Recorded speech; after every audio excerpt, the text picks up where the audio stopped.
I'm asked to speak on leadership.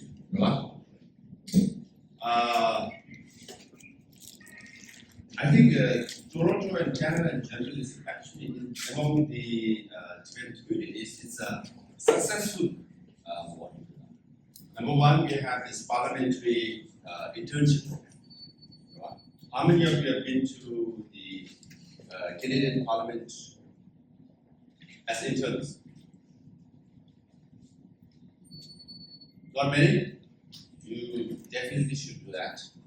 You'll have very good experience, learn how the parliament works, and you get to work very closely with member of parliament. And I know I've visited a few times. We also got a resolution passed at the Senate. In fact, a Tibetan intern was working, and she was, she actually persuaded or convinced the member of parliament how important it was. And then you have now some running for office, some already in the office, very important, and some have volunteered and work in the office. How many of you have? Not many of you. You all should try to work in the office or office member of parliament as well, right here at the local level, regional level, and also the national level. That's very important. Yes or no? Yes. Oh, we have someone who has worked there. Yes. So I often give example also. If there is a Tibetan, often I face this wherever I go. If there's a Tibetan in the government, that person will work extra hard to get a meeting, but a better meeting. If there's a Tibetan, if 10 MPs are coming to meet with Sikh, that person will work hard to make 12 or 13 or 15 or 20. He or she will try, persuade,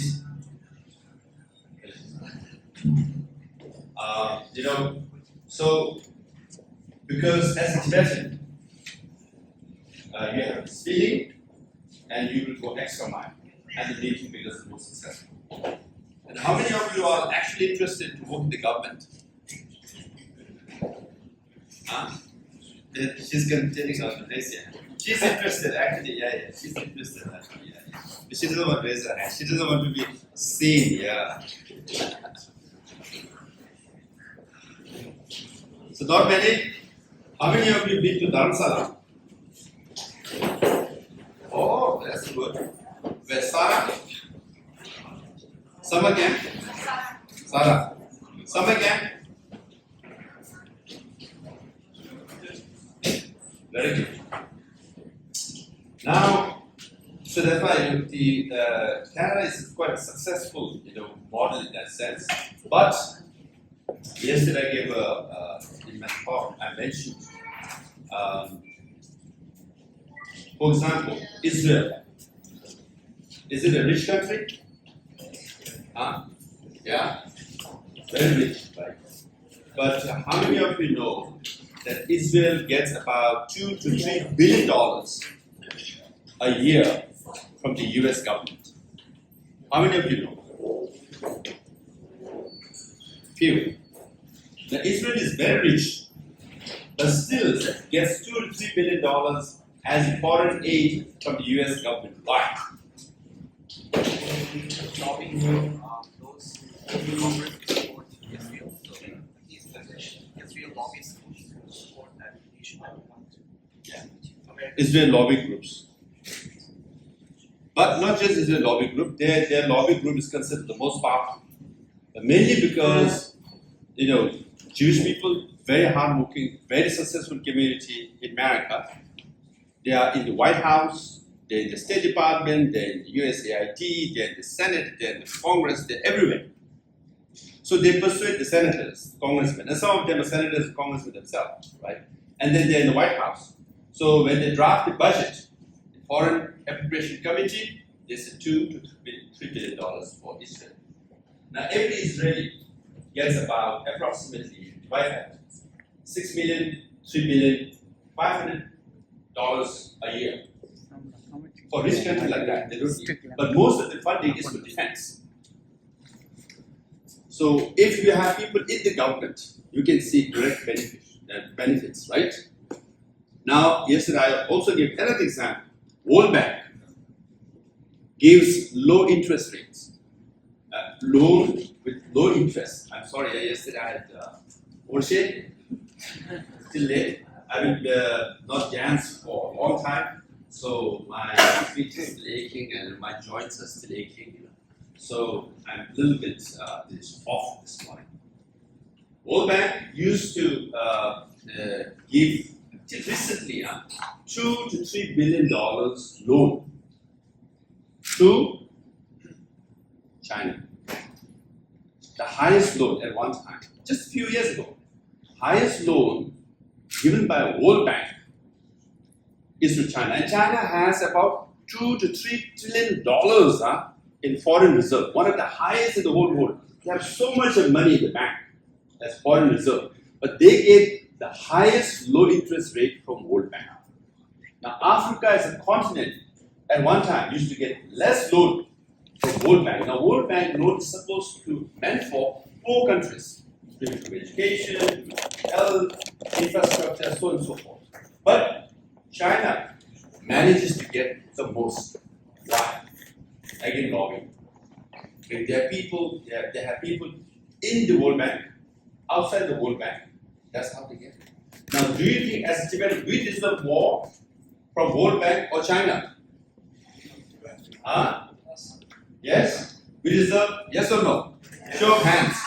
We deserve, Tibet deserves more loan from World Bank. Okay.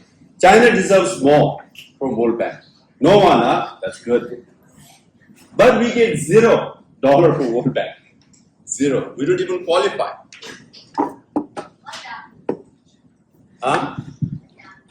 Yes, we are not done. Yeah. So what it shows is the power of lobbying, of knowing the system, how to exploit the system, how to take advantage of the system, or rather, how to persuade the system.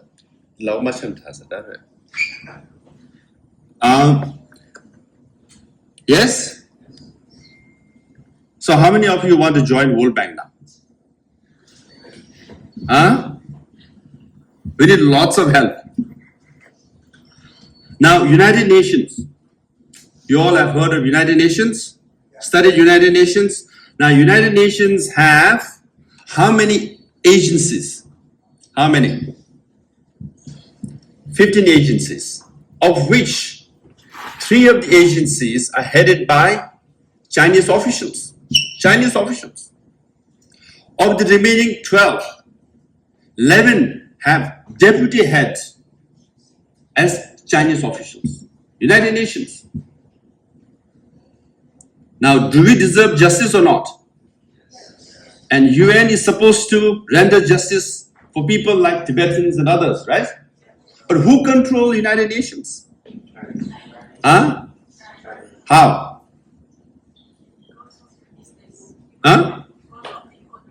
Because of the economy. Okay, how? Why?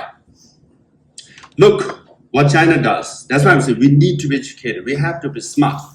They take $2 to $3 billion low interest loan from World Bank. $2 to $3 billion, okay? And China gives donation to United Nations $115 million a year. So number 1 donor to United Nations is America. Number 2 used to be Japan. Now, number 2 is taken by China because they increase the loan, the donation funding that they give to $115 million a year. Now, when you give that money, because you are the second largest donor to the United Nations, you get to influence United Nations. You get to demand at the United Nations by saying, I want to give this much money of the 15 agencies to this agency, but I want this agency to be headed by my person, my people. So they distribute the money. But accordingly, they impose their own people. That's how they control. Now, isn't it interesting? $2 to $3 trillion, okay, $2 to $3 billion from World Bank, low interest rate, which actually other countries, Africa or Asia, poor countries deserve. They don't get, China gets. But then they just give $150 million. Not even 5% of the loan that they've taken from World Bank to the United Nations, they control United Nations. Why? Highly educated, lobbying, exploiting the system, taking advantage of the system. Yes? Now, Uyghur issue. How many of you know about Uyghur issue? Uyghurs. Muslims? Please raise your hand. Okay. Now, America, Canada says there is genocide in Xinjiang. Yes or no? Yes. They have passed resolutions. Everybody agrees there is genocide going on in Xinjiang. Now, at the United Nations, there was a resolution tabled or a statement tabled. How many countries supported Uyghurs? How many? How many countries, how many members are there in the United Nations? How many? No, I want exact. More than 150, everybody can guess. How many? See, I'm a little raw this morning. I just got up from my bed. 193. Yeah? Check, you can Google. I think so. And the two observers, Palestine and Vatican, right? Of this 193, how many countries voted to agree with the statement that there is, not genocide, gross human rights violation going on in Xinjiang? How many countries agreed with that resolution? Now raise your hands. How many should be agreed? All 193, yes or no? There is genocide going, yes, but only 42 agreed. And 150 went against Xinjiang, saying, 150 saying, there is not genocide, okay? Not even gross human rights violation going on in Xinjiang. At the United Nations, more countries voted against Xinjiang. Can you believe that? Is this justice? When you're taught the United Nations is supposed to be impartial, right? They render justice, we can talk about human rights, if we pass resolution, we'll condemn the country where there's human rights violations going on. Yes or no? What's going on here? Only 42 countries agreed to issue a statement. Majority, 3 times more, disagreed with the resolution. That's Chinese attempt to shut down the meeting here. Again, Chinese lobbying. Now, among the 150 countries,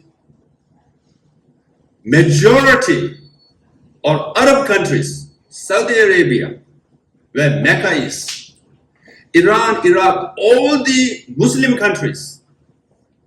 Xinjiang is Muslim, yes or no? Muslim countries voted against Xinjiang. Why? Because those countries also they support China, they oppose the US, and since the US opposed the Chinese, opposed the Chinese genocides, the Arabian nations will oppose. His point is these countries oppose US, so that's why they're opposing the resolution. But they're Muslims, Your own fellow people are getting killed. On the issue of Palestine, most of the Muslim countries in the Middle East support the resolution. There is human rights violation going on in Palestine, but not in Xinjiang. Do you want to know a little more detailed answer? Huh? One is when you say Xinjiang and Muslim, they call themselves East Turkestan. East Turkestan of Turkey. So by race, they are of Turks, okay, not Arabs. Understood? The Iran, Iraq, Saudi Arabia, all are Arabs. By race, they are slightly different. And historically, if you want to go a little detailed, historically, it's a bit different because Turkey used to be the center of Ottoman Empire, which ruled almost all the Arab countries for 600 years. One of the longest empire was Muslim empire, led by Turkey. And the historical, not animosity per se, but element of resentment is there. These people used to, so when it comes to Arab supporting Turk is like Ottoman Empire, a little bit of that, right? And then, otherwise Sunni Shia, again, Arab, there's division. Let's not get into that. Now, but still, Muslim people are getting killed. Muslim mosques are getting destroyed. Imams are in prison. In Xinjiang, you can't name your child Muhammad or all these Muslim names, right? But Arab countries saying, no, we are not going to vote for the resolution. We support China. Again, business. They were most of the gas and oil from Middle East, and they're dependent. And not just that, all these Arab countries, if you go by subcontinents, most likely, Arab subcontinent support Chinese regime the most. Why? Not just money. Because most of the Arab countries are not democratic. Are kingdoms ruled by families, right? And they like the Chinese one-party system rule. And they all import Chinese surveillance technology. The way China controls its own population, they like the system. So they, buy it from China. So that's how they have a very, close link. So when it comes to Muslim, actually, they should be supporting. Right? There's an interview of Pakistan's former Prime Minister, Imran Khan. Right? Have you seen that interview? Someone goes and says, okay, you talk about Kashmir all the time. Human rights violation Kashmiris. But whatever Xinjiang, in fact, worse kind of human rights violations is going on in Xinjiang. He says, well, I don't want to talk about these things. These are two different issues. He avoids the topic. He's a Muslim guy complaining about human rights violation of Muslim fellows, but he doesn't want to talk about other issues. So that's much of influence of Chinese government. The tentacles are everywhere in the United Nations. Now, Tibetans, as far as Tibetans are concerned, we have not been able to even table a resolution. We passed one resolution at United Nations Subcommissioner on Human Rights in 1990,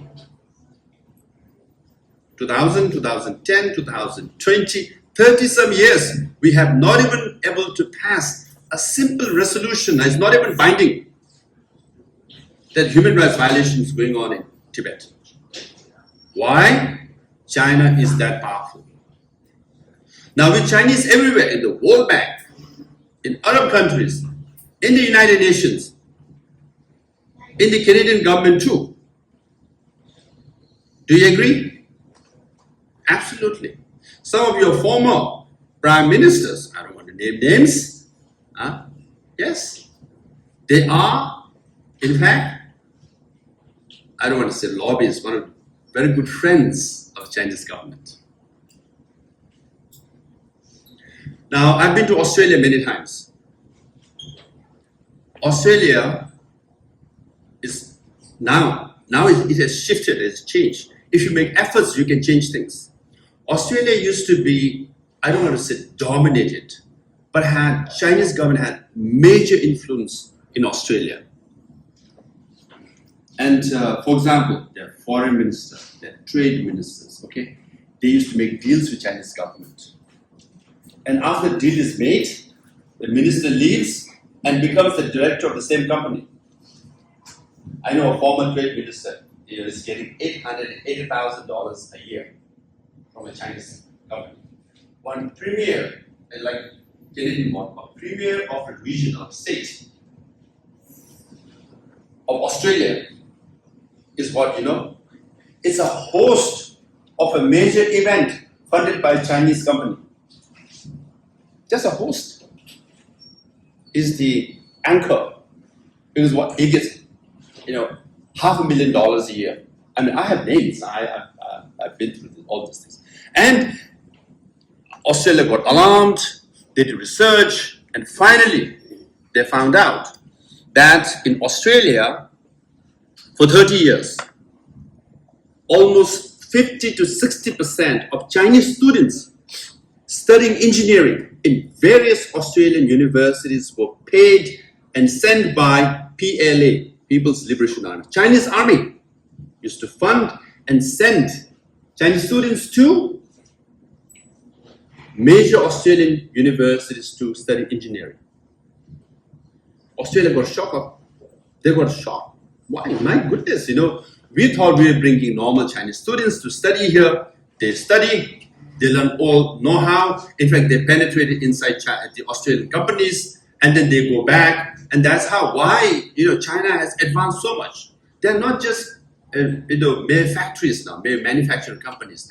They manufacture now television, right? You know that? They also manufacture what? They also build nuclear plants now. They're building planes, missiles on their own. How? They stole, they bought, they learned all the know-how from Australia or Germany and America and UK by sending the students. So not only they are penetrating inside the United Nations with the officials, but they're penetrating various universities around the world, including Canada, to learn, go back and build their own. So there's a major debate in Australia, and there was a change now. So in fact, it's very funny that when I used to go talk to these people later, after a few years, one member of parliament did further research and found out that Chinese business people, they buy huge land in Australia for food, for meat, produce meat and food.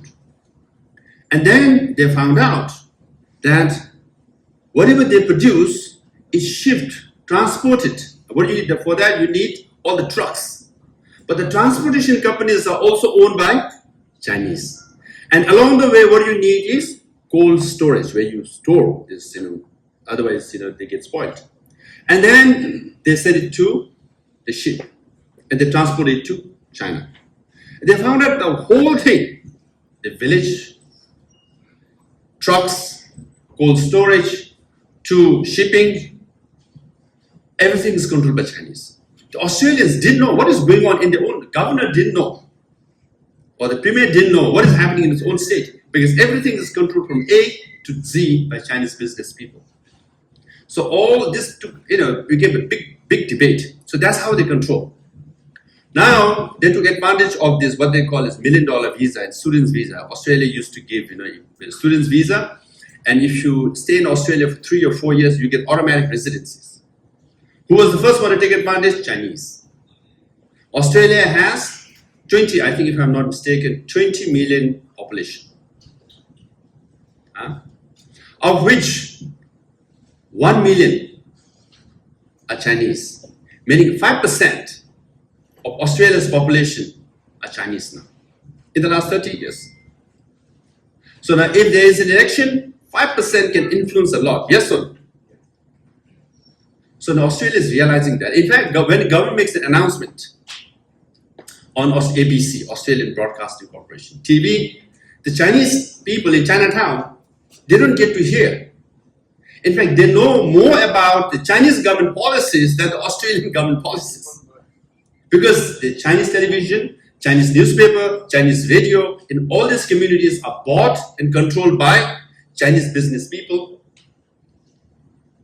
supporting Chinese government. Why I'm saying this is, it is also happening in Canada. I don't want to name names. Recently, some newspapers, I've read news accounts, certain candidates lost election because in that area of Chinatown, they prefer the other candidate. And the influence came through Chinese sources. So now we all are Tibetans. Yes or no? Yes. How many of you have identity crisis? I've received, sometimes I help, I write recommendations for students. They say, but can you help me? I'm very confused. And so why are you confused? And so who am I? I'm born in America. My friends are Asians and Hispanic and African Americans, and we are minorities. And then I'm more Asian American, I have very few Tibetans, and so I said, I don't know, who am I? Do you go through this? No? Very few though. Some of you do, yeah? Maybe those who come to this room, they don't feel like that. But often we go through this because you go to your class, all your friends are Asians, and then you have to talk generic Asian issues. I can't say, I'm Tibetan, I hate Chinese. You can't say that, right? Your friends might get offended. You will have Chinese friends, right? And then, you have to kind of not self-censor, but tone down who you are to blend in with other Asian friends. Yes or no? You do that. Yeah? Or do you say, oh, I'm wearing Tibetan flag. I am Tibetan. Be my friends. That's your choice, Take it or leave it. Do you do that? Huh? No, because your generations are very polite. Very extra sensitive, no? Yes or no? Politically correct. Yeah? Oh, she's Tibetan. Oh, she's Chinese. I better not say something offensive. But then you just said you are not confused. You are Tibetan. If you are Tibetan, you should say, I am Tibetan. But you don't do that, no? Now, our generation is very clear. I am Tibetan first. If there's a pyramid, I am Tibetan first, right? Then Asian, maybe I'll affiliate more with Indians among the Asians, Then I'll go down the list and Asian. Then minority. Then American. Like that. That's how I think. Is that better? Or you put Asian American first? Huh? Tibetan top? I don't know. You all join Asian American clubs. Yes or no? You run for position in the Asian American clubs. Yeah? But you should do that though. You should run Asian American club. You are Tibetan, you are Asian, yeah, you deserve to be there. Through that, you should climb there. Now, so we not only, I don't want to come here and say human rights violation is going on in Tibet, Tibetans are suffering, that we all know that. But the challenges that we face are right here in Canada, right here at the United Nations, World Bank, any international community you go to. Now, America is biggest supporter of Tibet, yes or no, politically? Yeah? Or is it Canada? US. Huh? Canada or US? Yes. Politically, either. Okay.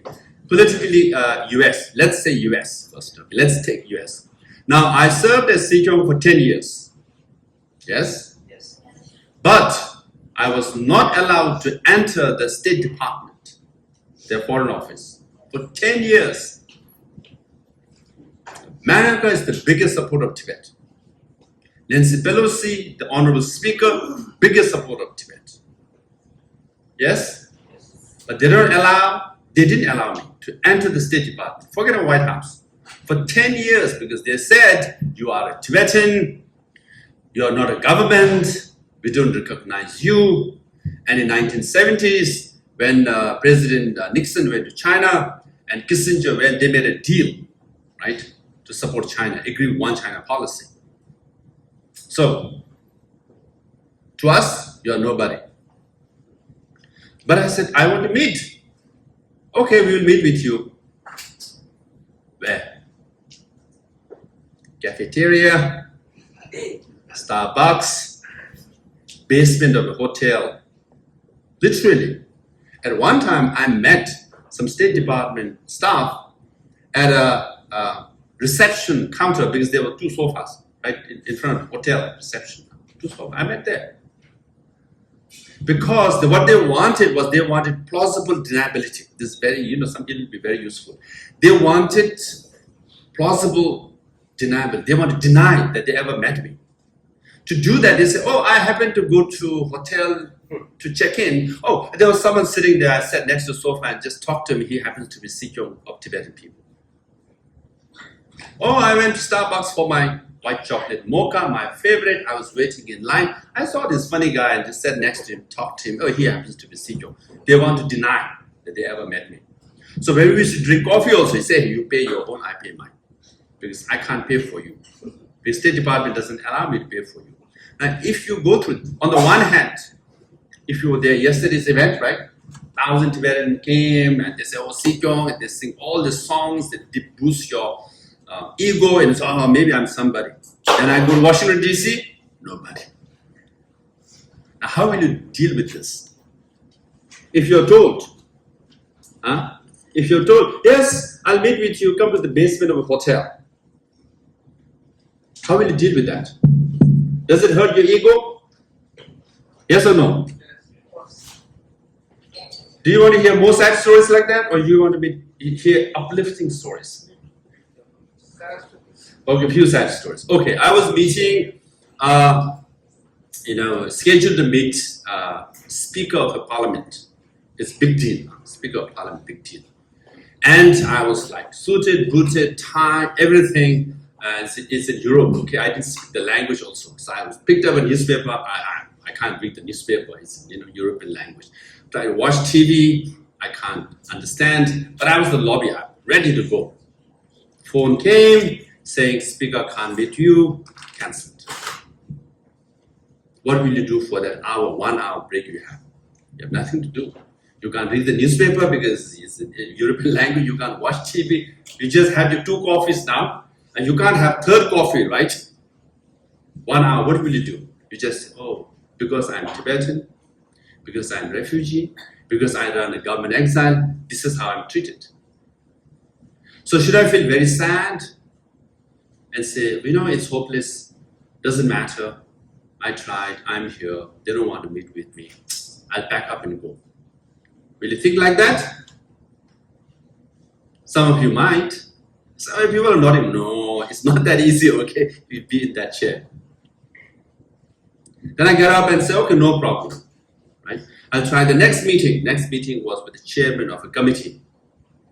10 a.m., phone comes, 10 a.m., no meeting.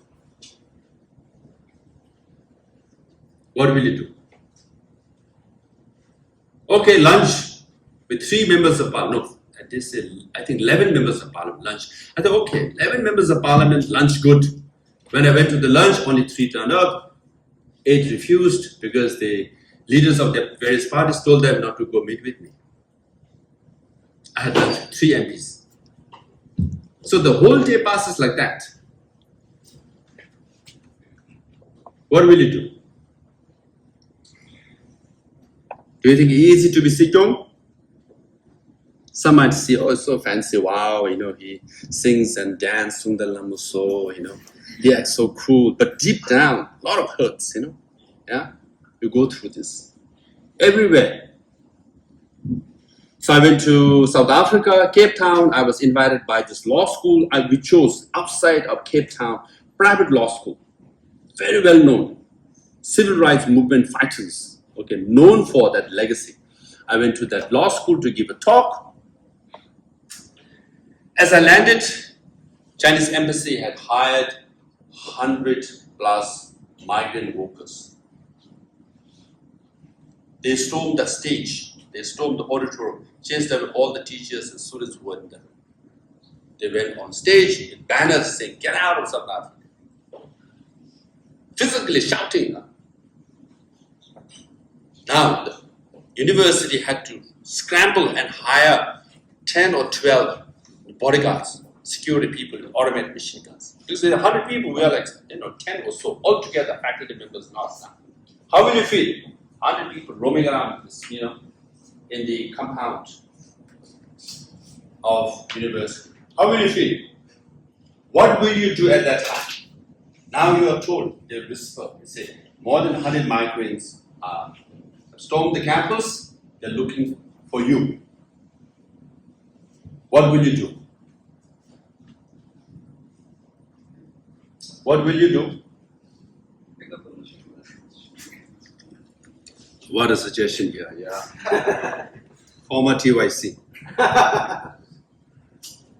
So I told the dean and the professor, look, anytime you were to cancel the event, you can cancel the event because I don't want to put your life and your health at risk. But if you give me a choice, I still want to speak. Find me a classroom, get any number of students and teachers they want to come. I want to meet with them. Right? First, I must give them the choice. I can't say I want to do this. You should read to yourself. So I said, okay, we'll do it. So they sent a note, an email, and finally I got another room. Right? I went, and maybe half the students or more turned up, and I gave a talk to them. And they gave me a standing ovation, partly because they felt bad for me. Not that I spoke well. And then while I was walking out, I could see, as I was coming, I could see, at the door, from the classes, they're like, all the migrant workers are there, including Chinese, shouting. Literally, now, there's no way I can, what do you call it, not get close to it. That's the only door. Right in front, they're shouting. What will you do?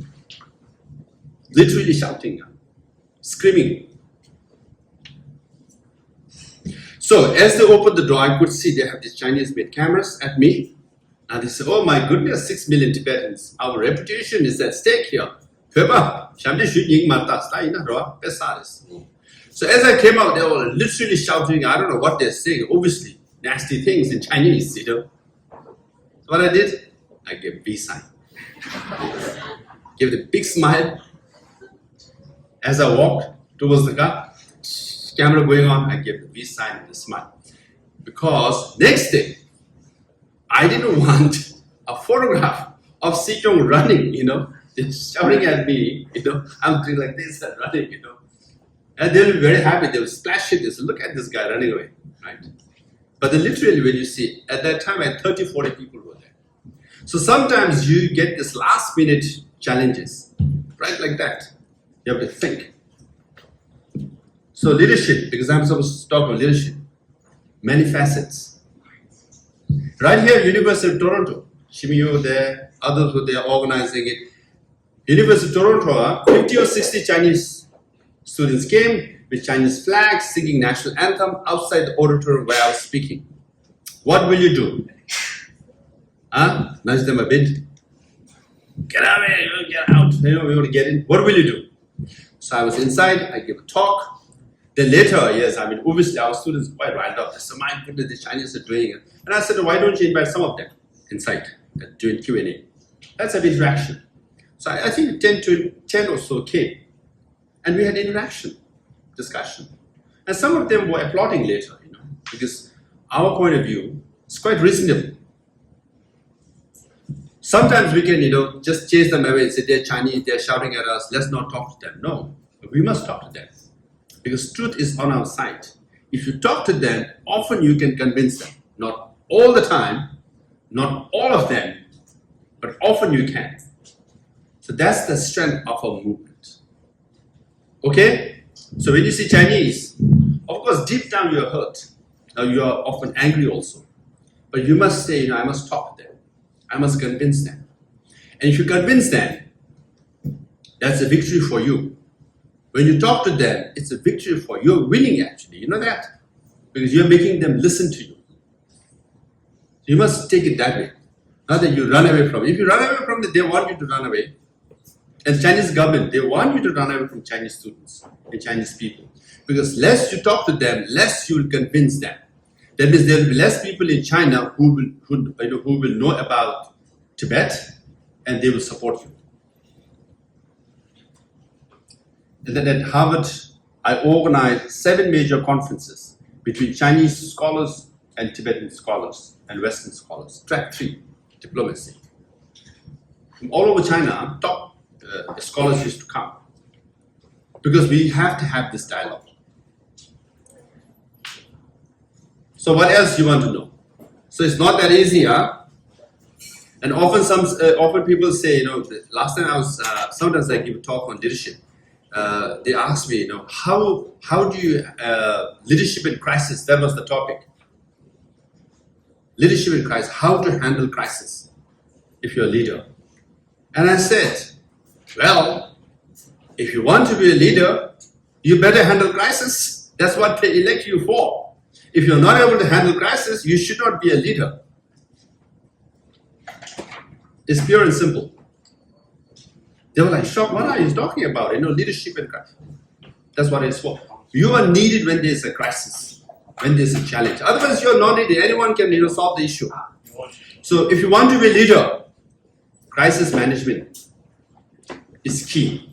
And you must accept that while being a leader, there will be a crisis, and the issue is how you handle it. And there will always be crisis. There will always be conflicts. There will always be challenges. And then the best lesson I learned is that as long as it's like a container, as long as you can put the tension and the challenge and all these things within the container, it's okay.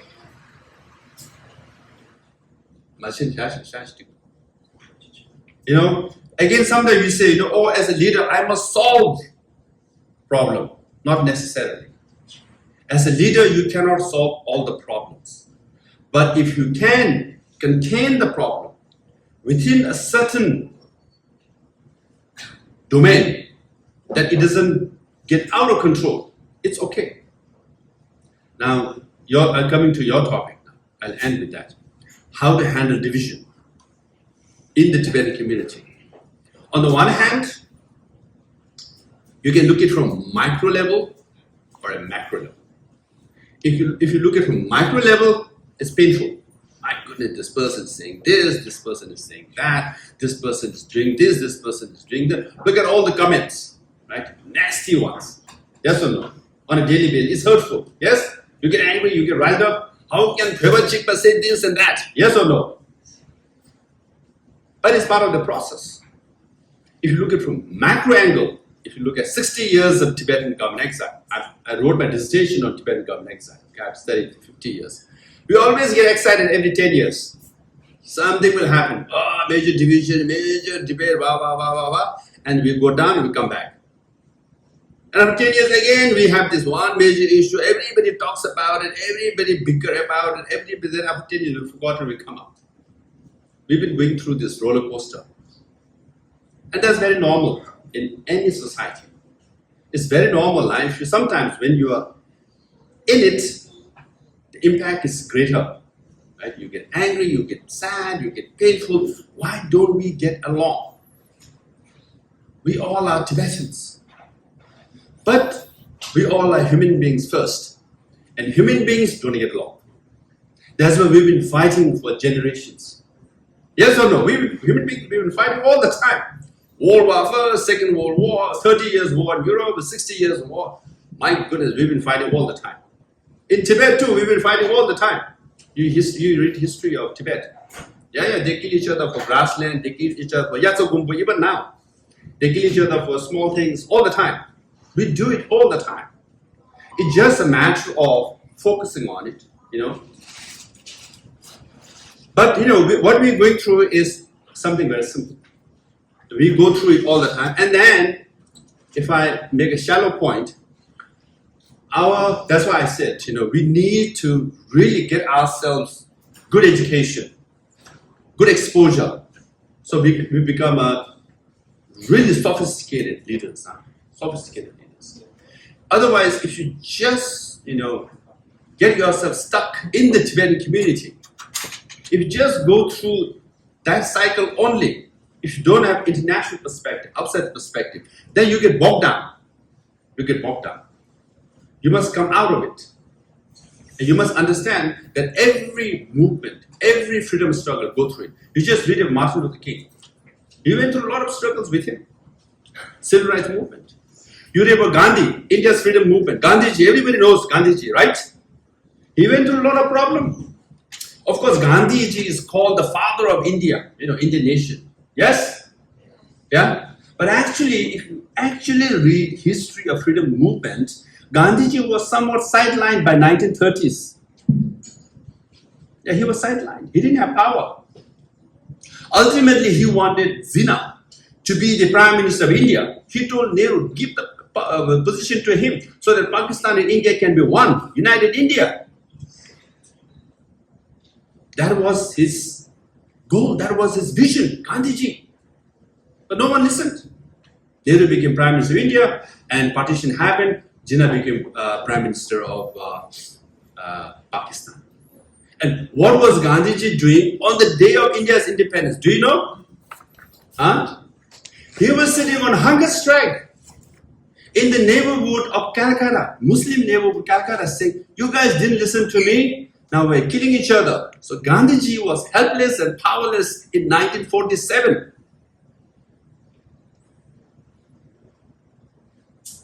So, we all know what Gandhiji, that's why I give you example of Gandhiji, okay? If you want to know about Martin Luther King, if you want to know about Nelson Mandela, right? He was also sidelined. All the great leaders, they go through this. All the societies, they go through this. Martin Luther King gave a speech of, I have a dream, and then civil rights movement succeeded. No, he went through all civil rights movement go up and down, up and down. They went through a roller coaster. So as long as you manage it now, there will be some divisions, there will be some debate, there will be some emotions in every society. As long as you manage it, as long as you contain it within a certain domain, you don't let it get out of control, then we'll pass through it. We'll come to the other side. And Tibetans, in shallow sense, we just copy things. Our ideas are not original. People talking about regionalism, sectarianism now, if you closely follow them, they're actually imitating someone. We are very good at copying. We're not originals. When you copy, there's no depth. Look at the debate. Do you see any depth in the debate? No. Do you see great idea in the debate that is going on in the Tibetan society? Huh? Nothing. Right? Scotland. Who is the national hero of Scotland? Huh? William Wallace, because you have watched the movie Braveheart. No, I think Scott Walter, great writer. He wrote about beauty of Scottish tradition, the countryside, okay, about the food, custom, everything. And he made it so romantic. It became so popular. His books, even the English started reading. British people. Then they said, my goodness, Scottish are not backward. Scottish are not stupid. They are so rich. One writer. Many books convince British people that Scotland is a great country. Scotland has a great civilization culture. One writer. He is the national hero, not William Wallace. Of course, William Wallace fought bravely, and he said freedom when he was about to die. All that is true. I've been to the museum, and he was sentenced to death as a traitor. But centuries later, if you go to the Parliament of UK, William Wallace is called a patriot on the floor of the Parliament of United Kingdom. See, traitor by UK government at one time. It's a patriot recognized by UK government, but he's not necessarily the biggest contributor of Scotland. What I'm trying to say is, if we can get one writer, Tibetan writer, like Scott Walker, write books about Tibet in Chinese language, convince the Chinese how rich our tradition is, how rich our civilization is, how rich our literature is. Writing in such a way, the Scottish felt very proud of who they are, who they were. British started respecting Scottish people. Now, what we need is Tibetans like that. Not only you will write, you will make yourself, you will make our community feel proud. And you will convince Americans and Canadians and Chinese that we are actually great. One writer can do that. One leader can do that. And I can see among you, not just writers and leaders. That's how you should think. To think like that, you should be always positive, more optimistic. I always say this, people sometimes ask me this. Oh, there are so many criticisms about you on a daily basis. It's true, you open your Facebook, how many criticisms there are about me? How many names? So many, right? Funny, so many, right? How do I get by? You can always have glass half full or half empty. I'm half full all the time. There are so many things. I say, forget it. It doesn't affect me. I go about my own. So if you think positive, if you ignore all the noises, right, then you can go where you want to go. Because it took me 10 years to enter the State Department of America. It took me 10 years to enter the White House of America. But I kept banging the door all the time. I always say this. When I meet with the State Department, White House people, I say, why are you meeting outside?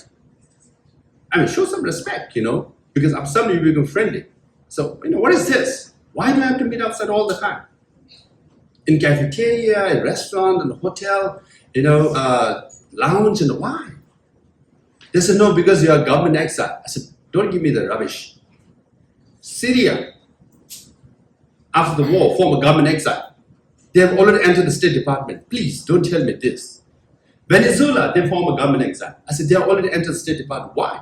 There's so many government exiles that entered the State Department. Now, because I know these things, I can tell them. And they're like, wow, I can't defend my position. And after some of you were very friendly, they say, we're embarrassed, Lobsan. We know, we're trying hard. So agency after agency, I convince them, win them over. 9 interagencies within the State Department had a debate to allow me or not. 9. And over 10 years, 1, 2, I convinced 8 agencies to allow me to enter the State Department. 8 agencies. 1 didn't agree. It was East Asian division, the China division. So I was actually enter the State Department in the November of 2018. Tomorrow, 9:30, I was enter. Everybody agreed. Last minute at 5 o'clock, the what they call EAP, East Asian Program, objected. And because I have so many friends, someone actually went to meet the Secretary of State to say 8 agencies have agreed to allow Sikkim to enter the State Department. Why don't we do this? And Secretary of State said, well, I would leave the bureaucrat or the bureaucracy to decide. So he didn't overrule bureaucracy. I couldn't enter. But then it took me like 2 years later, October of 2020, I entered the State Department. Now, if I've been thinking negatively, I'm a Tibetan, I'm nobody, I'm Canadian, I'm Asian American, my grades are poor, or so many struggles in life, or, then you just give up. You will not bang the door for 10 years just to enter the State Department and the White House. I mean, in some ways, it's insulting, don't you think so? Yeah? You come suited and booted, you look as good as others, and you just go and say, hey, meet me at Starbucks. Oh, sorry, Tim Horton. Yeah. Double sugar, double milk. Yeah. So, you have to be always be optimistic and hopeful that you can do it. So all the criticism that comes, again, as a leader, you must accept. One thing I learned is criticism. It will come. It's part of your job. And then the biggest lesson, His Holiness says, the strength of a leader is what? Not hatred, but compassion. It's actually true. Now, if you have a hatred and anger within you, someone criticizes you, you get angry, you have hatred, then it kills you. You get stressed, you get very angry, you don't eat food well, you don't sleep well, tomorrow you are groggy, and the next day you're more angry. After a week, you lost weight, and you're like, what the hell is happening? Where am I? Like a zombie, But rather, if you have compassion in your heart, let them say what they want. It's okay. You sleep well, you eat well, you get better. And His Holiness said, actually, compassion is the biggest tool to defeat your enemy. Because they say, look at logically. His Holiness get very excited. Look at logically.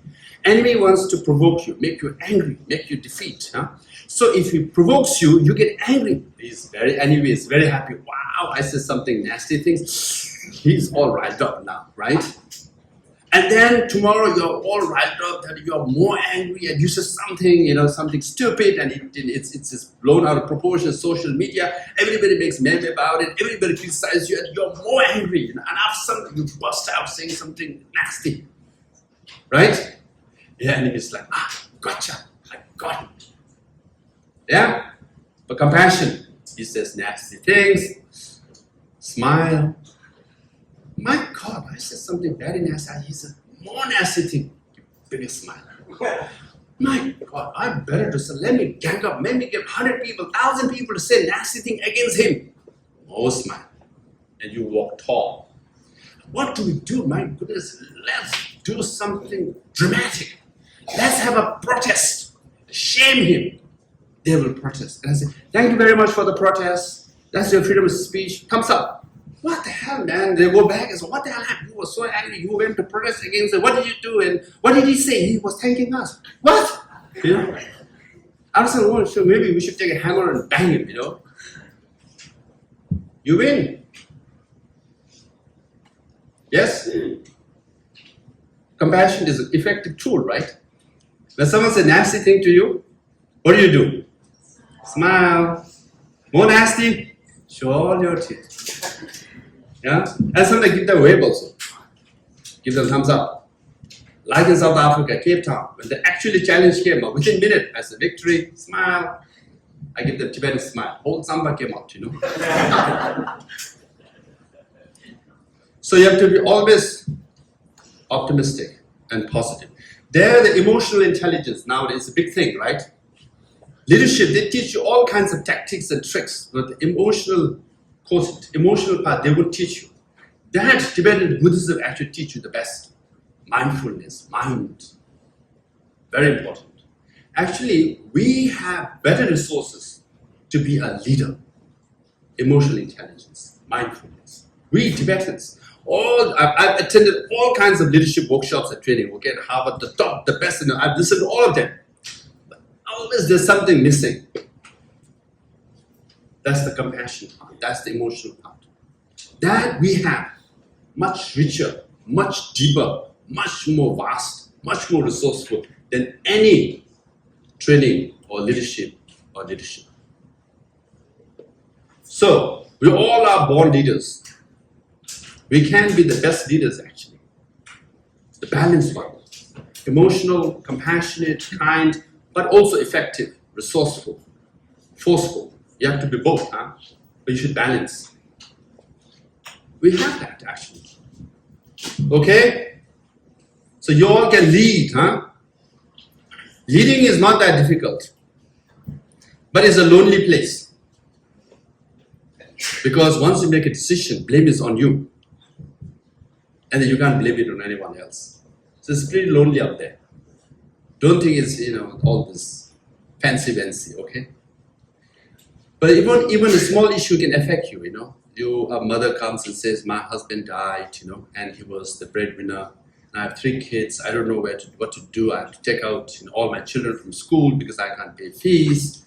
And I might lose my house. And it's a Tibetan, you want to do something, it's very painful. But if you do one, it's not that easy because there'll be like 10 others, hundreds others. Then you have to create a project, you have to create a system, rules and regulation, then you have to go about implementing it. So it's not that easy, okay? But it's doable. The challenges are many. Now, if you're CTA, CICO, you can enter the State Department because why? For 10 years I banged the door. Now the door is open. White House, open. Canada too.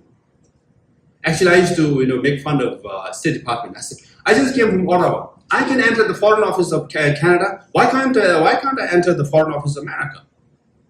Yeah, Canada used to allow me to enter the Foreign Office, but we never publicized it. There are so many meetings I have had we don't publicize. So Canada was good. Yeah, Canada do that. Yeah, why don't you talk to your counterpart in Canada? Yeah, so Canada is way ahead in compared to America. Foreign aid, 5 million Canadian dollars for the first time. Even in Canada, I was told, Canada had given $0 to Tibetan community for 50 years. So when I first came, I said, we should get funding. No, it's not possible. Tibetan thinking, we all talk about compassion, charity, all that, right? But actually, we were quite pessimistic. Why? 50 years, we never got a penny. So they will not give you. But we went, actually. We got the funding. I think $3 million, I think. Then later, again, renewed. So it's possible all the time. Okay? So, leadership, be positive, optimistic, always fight, be compassionate, be kind, and you can get through it. Okay? Division in a society, micro level, you get disturbed. But you must always have a macro level. As a Buddhist, you're always told to look at it from 3rd dimension, not just other sides, okay? 3rd dimension. This is very interesting. So I didn't know about this third dimension. You know, you always say, okay, why don't you look at from other side, right? In leadership, you always, why don't you look at other? Why don't you look at third dimension? Because I used to be, you know, in Dharamsala, Kanjikishong, right? Whole Meglurganj, right? Some of you have been there. So I always used to be, you know, you always say, okay, this is Meglurganj, this is Kanjikishong. So I went to the other side of the mountain once and looked at Kanjikishong, whole Dharamsala. I was like, wow, this is perhaps third dimension, looking at it from a different angle. Because it's just the other side of the mountain, okay? It's still mountain. There are trees, barely roads, few houses, nothing. So Histologist happened to live on the other mountain. The whole town has come. On the other mountain, same mountain of Dharamsala, just the other side, no one is there. And then Kangjik Kishong and whole Meglurganj looks very small from the other side. So, wow, you know, all concrete buildings, it looks ugly also.